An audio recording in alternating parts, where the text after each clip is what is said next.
ముక్కు ముది అది ఎప్పుడు పోతుందో అయిపోతుంది ఇంకా రెండే మీకు అది కూడా అది కాదు మీకు అది కూడా దిక్కులేదు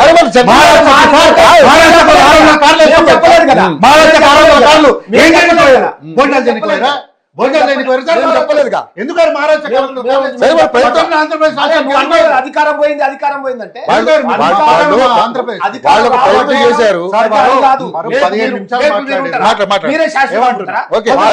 ఎవరు శాశ్వతం కదండి. మీరు 10 ఏళ్ళు ఉన్నారు, ఎవరు శాశ్వతం కాదు కదా మరి అందుకే అవన్నీ మాట్లాడద్దు. నేనేమన్నా ఇప్పటికిప్పుడు ఓట్లు పెడతారు అని అంటే గతంలో మీరు మాట్లాడిన మాటల్ని రిఫరెన్స్ కి ఇచ్చిన ఎందుకులికి పడుతున్నారు మీరు కూడా మాట్లాడారు. మేము ముగ్గురం ఎందుకు ఏమన్నా మాట్లాడినావా? ఎందుకు మాట్లాడలేదు? అందరికి ఇచ్చే టైం చూసుకుని చెప్తాను మాట్లాడి మేము మౌనం ఎందుకు? అయితే ఇంతకు ముందు వారు మాట్లాడిన కోతలు కటింగ్లు కూల్చివేతలు అన్నారు.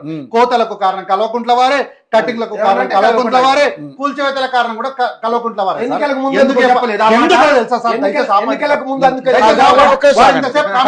మీరు మాట్లాడారు కదా, మాట్లాడారు ఇంతసేపు కామెడీ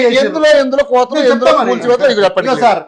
కోతలు కారణం మేము 12,000 ఇవ్వడానికి 2 లక్షల కోట్లు ఈ రోజు లెక్కలకే రాలే. అదే కారణము. మీరు 2 లక్షల కోట్లు 15,000 ఇస్తారని ఎందుకన్నారు మరి?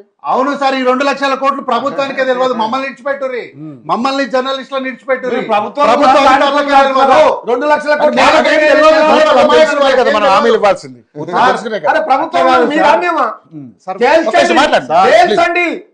తెలుస్తాం, మీ లెక్క తెలుస్తాం, మీ అంత తెలుస్తాం.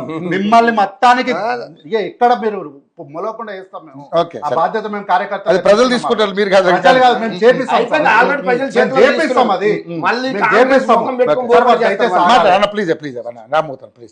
నేనేమంటున్నా, వారు మాట్లాడినే నేను చెప్తా, రిఫరెన్సే చెప్తా నేను. చెప్పండి సార్. అయితే ప్రభుత్వము దేని ప్రామాణికంగా తీసుకుంటది? కాగిచ్చే లెక్కల్ని, ఆడిటర్ ఇచ్చే లెక్కల్ని ప్రామాణికంగా తీసుకుంటది. కాగితే తెలియదు సార్ 2 లక్షల కోట్ల గురించి. ఎప్పుడు తెలియదు? ప్రభుత్వము అధికారికంగా శాసనసభలో శ్వేతపత్రం విడుదల చేసే వరకు తెలియదు.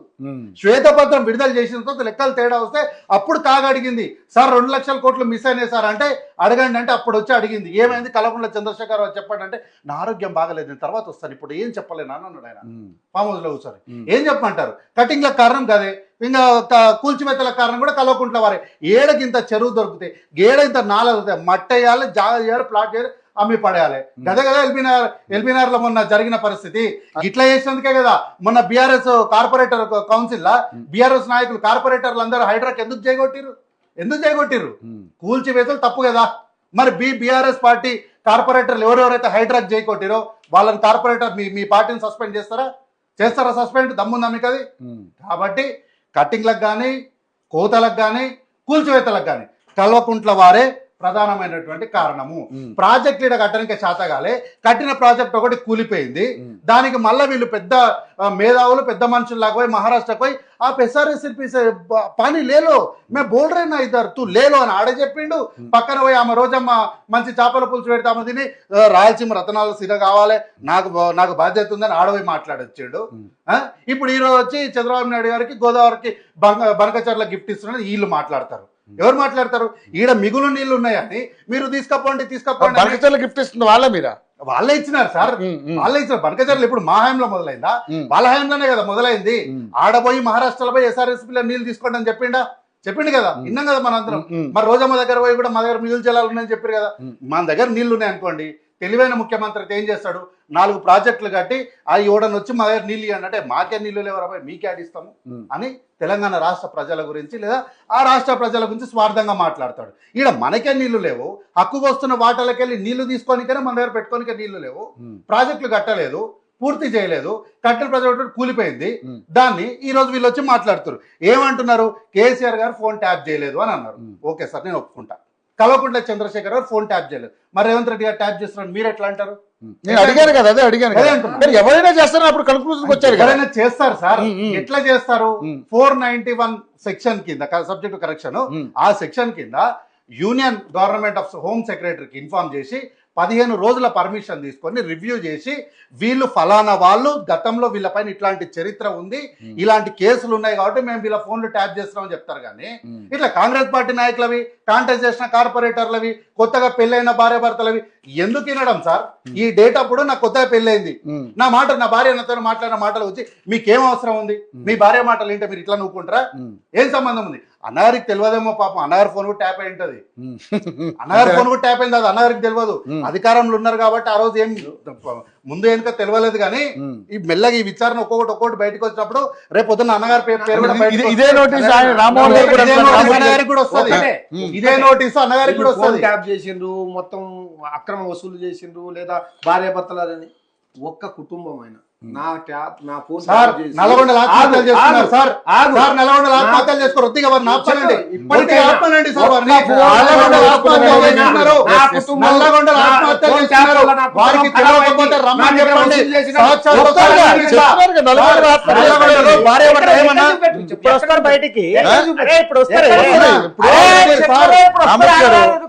ఎంక్వైరీ మొదలైంది కదా, ఎంక్వైరీలో ఇంకా పూర్తి అవ్వలేదు కదా, కంగారు పడుతున్నారు. నేను నా వరకు ఆగిపోతలేను, ఇంకొన్ని రోజులు అయితే ఇంకొక 2-3 నెలలు అయితే ఇదే కాగితం అన్నారు కూడా వస్తుంది. ఒక్క నిమిషం మరి చాలా చెప్పారు, నేను ఒక 5 నిమిషాలు 2 నిమిషాలు ఇవ్వండి. అయితే రేవంత్ అన్న బూతులు మాట్లాడుతున్నారు, కేటీఆర్ గారేమో సూత్రాలు మాట్లాడుతున్నారు, మళ్ళీ ఆ సూత్రాన్ని అన్నగారు వచ్చి ఇక్కడ వల్లించిండు, అదేమన్నా పెద్ద ఇదే అని అంటుండు. బట్టలు ఇప్పుతామంటే బూత్ అన్నప్పుడు మరి ఆయన మాట్లాడింది ఏమవుతుందో నాకు అర్థం, సూత్రం అవుతుందా? ఈ రోజు హరీష్ రావు గురించి రప్పరప్ప అన్నారని మనం చూసినాము, ఏం అవసరం ఉంది సార్? ఇక్కడ రప్పరప్ప అనడానికి మళ్ళీ అనడానికి అక్కడంటే అక్కడ ఉన్న పరిస్థితుల గురించి వారు కార్యకర్తల్లో ఉత్సాహాన్ని నింపడానికో దేనికో వారంటే అక్కడ వ్యాఖ్యలు చేసినారు, అది ఆ రాష్ట్ర పరిస్థితి. ఇక్కడ రప్ప చేయడానికే ఎవరిని నరుకుతారు మీరు? ఎవరిని నరుకుతారు సార్? గతంలో మీరు అధికారంలో ఉన్నప్పుడు రేవంత్ రెడ్డి గారి ఇంట్లోకి వాళ్ళ తలుపులు నరికినట్టు ఈ రోజు మీ తలుపులు నరుకుతున్నాడు ఎవడు? ఈ రోజు రప్పారప్పారి ప్రజలు ఎందుకు భావోద్వేగాలకు ఉద్వేగాలకు మీరు ఎందుకు రెచ్చగొడుతున్నారు? ఆ రాష్ట్రంలో అంటే వైఎస్ఆర్సీపీకి సంబంధించిన ఒక కౌన్సిలర్ భర్తని అర్ధనగ్నంగా మోకాల మీద నిలబెట్టి టీడీపీ జెండా ముందర పెట్టి దీన్ని మొక్కురాబైన ముక్కు నెలకు రాసి క్షమాపణ చెప్పు అని అనిపించినటువంటి పరిస్థితులు ఆ రాష్ట్రంలో ఉన్నాయి. కాబట్టి ఆ రాష్ట్రంలో రప్పరప్ప అన్నారంటే అది వాళ్ళకి సంబంధమైనటువంటి విషయం. ఈ రోజు ఇక్కడ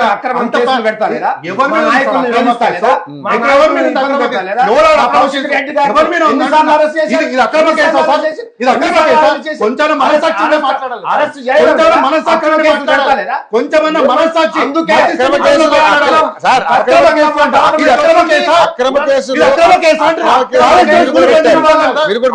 ప్రవర్తిస్తున్న వాళ్ళను మా గవర్నమెంట్ వచ్చిన తర్వాత ఎట్లా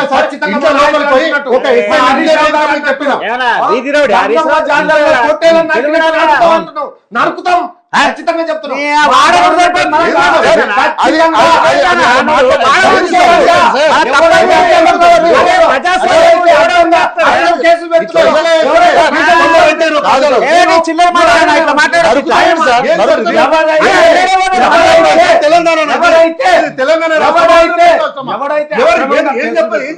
ఎవడైతే ఖచ్చితంగా చేస్తారు. ఏంటి మీరు శిక్షిస్తామని చెప్పండి, మీకు అధికారం వస్తే.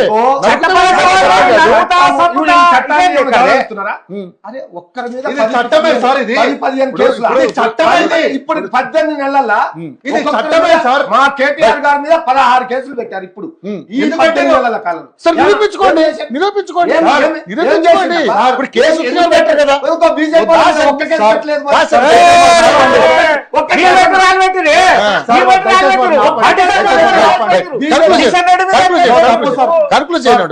వారు దాదాపు రెండు మౌనంగా కూర్చున్నాం.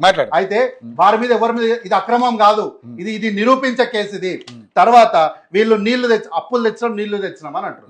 నీళ్ళు దానికి అప్పులు తేవాల్సిన అవసరం లేదు సార్. నీళ్ళు తేవడానికి అప్పులు తేవాల్సిన అవసరం లేదు. ఇక్కడనే మన దగ్గర ఉంటుంది, మన పాలమూరు ప్రాంతంలో జూరాల ప్రాజెక్ట్ ఉంటుంది. దాని ద్వారా మనకి ఇప్పుడు అందరికి ఈ వాటర్ అంతా సప్లై చేయడం జరిగింది. ఎట్లా చేసినాము?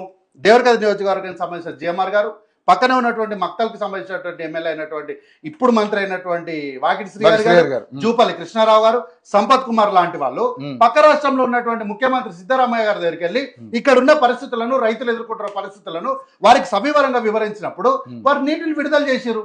చర్చలు జరిగితే వాటర్ వస్తాయి సార్, గ్రావిటీ ద్వారా వాటర్ వస్తాయి సార్. నీళ్ళ కోసం అప్పులు చేస్తారా సార్ ఎవడన్నా? ఏ చట్టం నిరూపించినాము వారికి తెలియదు, వారికి ఏమి తెలియదు, వాళ్ళకు వాళ్ళ అమాయకులు వాళ్ళ అమాయకులు వాళ్ళకి ఏం తెలియదు. మన సార్, హక్కే అయితే గోదావరి వాళ్ళు మాట్లాడద్దు అసలు. కన్క్లూడ్ చేద్దాం. అయితే వాళ్ళు ఏదో హరితహారం అని కోనకారు చెట్లు నాటితే మొత్తం 2 లక్షల కోట్ల చెట్లు నాటితే నరికేయాలని చెప్పి శాసనసభలో ఎప్పుడో నారాయణ రెడ్డి గారు రూలింగ్ ఇచ్చారు. మళ్ళీ ఈరోజు గడ్డం ప్రసాద్ కుమార్ గారు మొత్తం వివరాలను తెప్పించుకొని చదివి చూసి న్యాయపరంగా ఇది నిజమా కాదా శాస్త్రీయంగా అంతే చెప్పి రూలింగ్ ఇచ్చారు ప్రభుత్వానికి. కార్పస్ చెట్లను నరికే చెట్లను నరికేం ఆ చెట్లు నాటిన వీళ్ళు. క్రీడా ప్రాంగణాలు చూపించి ఓపెన్ ప్లేస్ సార్, ఊర్లలో ఎట్లుంటది, ఊరొక దగ్గర ఉంటుంది, పొలాలు ఓపెన్ ప్లేస్లు ఉంటాయి. అట్లా ఓపెన్ ప్లేస్ ఎక్కడుందో చూసి ఒక బోర్డు తలిగించారు, ఏమని ఇది క్రీడా ప్రాంగణము అని వేసుకపోయారు పైసలు. ఒక బోర్డు కలిగించినందుకు తెలంగాణ క్రీడా ప్రాంగణం అని చెప్పేసి ప్రతి చోట చాలా చోట క్రీడా ప్రాంగణం బోర్డు ఉంటది. ఆడ క్రీడా ప్రాంగణం ఏడుందని మీరు భూతద్దం కాదు ఇంకా ఏం పెట్టి చూసినా వాడికి ఏమి కనిపించదు, చెట్లు చామలు తప్ప. ఆడ దాని మీద కూడా ఒక్కొక్క క్రీడా ప్రాంగణం మీద సబ్జెక్ట్ టు కరెక్షన్ ఒక్కొక్క దాన్ని 10 కోట్లు ఇసుకపోయారు. సబ్జెక్ట్ టు కరెక్షన్ 10 కోట్లు ఒక్కొక్క బోర్డు మీద బోర్డు పెట్టి 10 కోట్లు ఇసుకపోయారు సబ్జెక్ట్ టు కరెక్షన్. అయితే సార్ రైతు వేదికలు అట్లా తీస్తానికి ఎప్పుడు ఇంకా ఇప్పుడు ఇలా తీసుకుంటూ పోవడం చాలా ఉన్నాయి మరి. తీసాము అట్లా తీసా 16 అక్రమ కేసులు ఇప్పుడు ఆకలి ఏడుపులు ఏడుస్తున్నారు. అయితే వీళ్ళు రైతు వేదికలు కట్టి కుక్కల కాపురాలు పెట్టడానికి ఇస్తే ఈ రోజు దాన్ని మొత్తం మరమ్మతులు చేసి ఈ రోజు రైతు వేదికల్ని నిర్వహిస్తున్న ప్రభుత్వం ప్రజాప్రభుత్వం. అయితే సార్ ఈ రోజు వరకు మేము 69 లక్షల మందికి రైతు భరోసా అందించినాం, 3 లక్షల మందికి పైగా ఇందిరా మిల్లు ఇచ్చినాం, 40 టన్నుల ఇచ్చినాం. మీకు కావాలంటే అధికారికంగా ఇస్తా,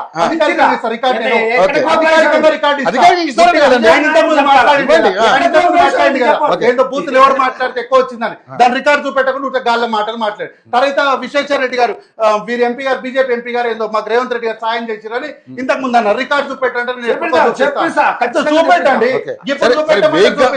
ఏదో మాట్లాడారు.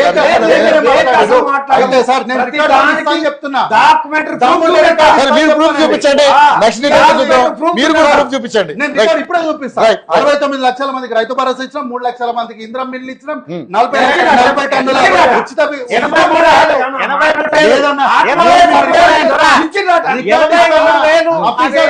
రికార్డు ఇస్తానంటున్నారు కదా, చూద్దాం. రికార్డు ఇస్తాను. రికార్డు 83,000 ఏంటిది వాళ్ళు కట్టి మీరు కట్టి అన్ని ఇచ్చిందే. వాళ్ళు కట్టిందంతా మాకు సంబంధం లేదు. డబల్ బెడ్రూమ్ వేరు, ఇంద్రమ్మ ఇల్లు వేరు. మేము 3 లక్షల మందికి ఇంద్రమ్మ ఇండ్ల పత్రాలు ఇచ్చిన వాళ్ళకి లక్ష రూపాయలు ఇచ్చారా? మొత్తం 3 విడతలు ఇచ్చారా? ఇంద్రమ్మ ఇల్లు గైడ్ లైన్ ఏంటి? అమౌంట్ ఎంత మాట్లాడదు,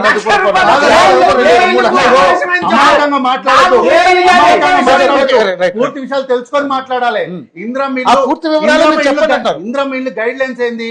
మీరు బేస్మెంట్ ఒక్కొక్క నియోజకవర్గానికి 2,000 పైలట్ ప్రాజెక్ట్ లెక్క 2,000 ఇచ్చారు. 1,00,000 రూపాయలు మాత్రమే ఇచ్చారు. 2వ తారీఖు సగం ఇల్లు అయిపోతే దానికి గృహప్రవేశాలు కూడా అయిపోయినాయి. ఒక్క నిమిషం సార్,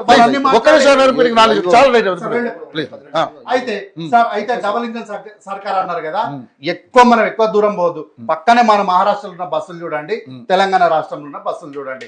మహారాష్ట్ర బస్సులు ఏడంటే ఆడ తెలంగాణ రాష్ట్ర రోడ్ల మీద ఆగిపోతే మళ్ళీ మేము పోయి నెడుతున్నాం. డబల్ ఇంజన్ అనుకున్నటువంటి సొంత కార్యకర్తలకు చెప్పులు లేనటువంటి వాళ్ళు, నాయకులైనటువంటి వాళ్ళు ప్రజలకు ఏం చేస్తారో కాబట్టి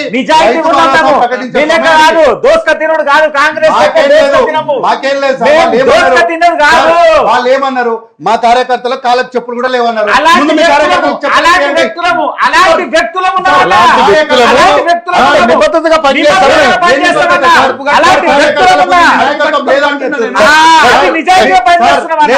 మీ నాయకత్వానికి ఆ నిబద్ధత లేదు. మీరు మీ సొంత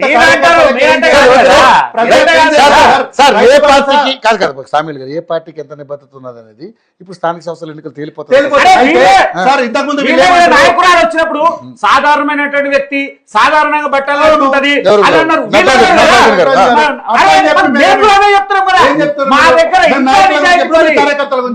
నాయకులు కాదు, కార్యకర్తలు అలా లేకపోతే పని చేస్తాము అని చెప్పారు. కార్యకర్తలకు ఉన్న నిబద్ధత మీ నాయకత్వానికి లేదని చెప్తున్నా. అయితే రైతు భరోసాకు మేమేదో పైసలు వేసినాము, ఇప్పుడు ఎలక్షన్లు కోర్టు ఈ రోజు చెప్పింది 30వ తారీఖు. కోర్టు ఈ రోజు చెప్పింది 30వ తారీఖు. మేము ఎప్పుడు అనౌన్స్ చేసినాము?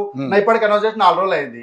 4 రోజుల ముందు చెప్పిన భరోసాకి ఈ రోజు గోడుగొండుకు మోకాలకు ముడి పెడితే మేము ఏం చేయాలి ఇంకా రైట్ చెప్పండి ఏం చేయాలి? ఓకే రైట్ కాబట్టి చర్చకు వచ్చిన అంశాలన్నీ కూడా ప్రజలు ఆలోచిస్తారు ఎట్లా ఆలోచించి సార్? ఎవరికి ఏ సమాధానం ప్రచారం చెప్పాలి చేయదు కదా. రైట్ రైట్ మరి అబద్ధాలు ప్రచారం చేయదు వాళ్ళు కదా. అబద్ధం ప్రచారం చేస్తారు మీరు దాన్ని తిప్పుకొట్టే ప్రయత్నం అదే చేయండి. మరి నేను అదే అంటున్నా. Right, right.